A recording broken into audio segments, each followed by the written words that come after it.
Kabayan, BMW pala tayo kabayan, X3 2022 model, bagong modelo pa kabayan, 2023 ngayon, tapos 2022 model to. Pero yung emblem niya kabayan, yung logo hindi pa, yung iba ngayon may kulay na eh. Pero pag buksan mo yung automatic kabayan, magandang kulay kabayan. May ilaw, may ganito na kabayan. Yung gagawin nito kabayan sa likuran, X3. Yan. Ito, i-repair natin yung panel. Bago yung pintuan, yan. Wala na, hindi ito na-i-repair no. Hindi na-i-repair yan. Ito, bago siguro ito kabayan. Yan. Pormahan kabayan oh. Yan ang pormahan kabayan. May kamera yan sa harapan. Ito kabayan, ang tamang pagkabit kabayan sa pintuan kabayan ng BMW X3 kabayan. Yan. Pag mag-sitting nito, parang Volkswagen lang to siya kabayan na pintuan. Ito, bagong pintuan. Tapos ito i-repair natin to. So kailangan i-sitting natin yung pintuan na yan. Pero kahit hindi tayo mag-sitting kabayan, para makita natin yung alignment doon, i-repair natin yun eh. Kailangan kabayan, mas maganda talaga kabayan, i-sitting natin yung bagong pintuan para hindi tayo mahirapan mag-adjust. Kasi ito, malaking adjustment to. Parang Audi din, Audi, Volkswagen, ganun din. So kailangan natin tanggalin to, ikabit natin to sa bagong pintuan para pag maglagay na tayo, sakit na to siya, lock na to siya, automatic. Ito na yung seating niya eh. So kailangan natin ilagay ito lang.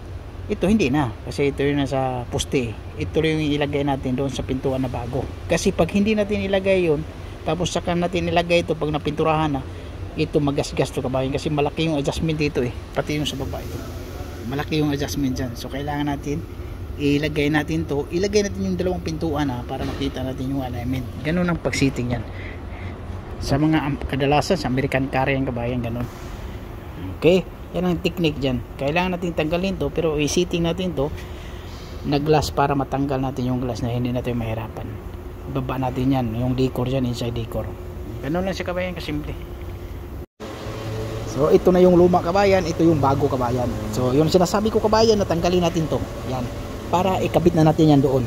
Para ma-sitting na siya. So tinanggal ko na kabayan yan. Ito yung tinanggal. Yan. Tanggal na yan. Yan.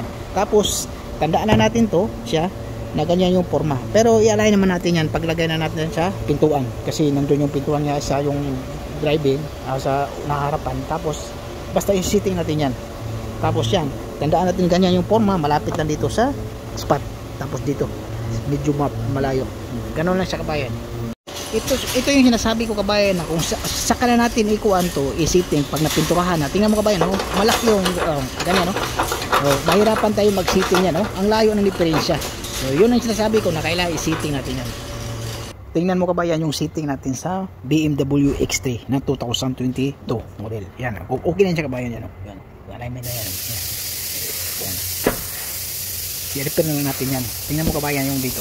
Ito, pakita ko sa inyo to. O, yan. Tapos dito kabayan, tingnan mo. Yan. Ito, dito na tayo. Ito na yung tanggalin natin. Ito na.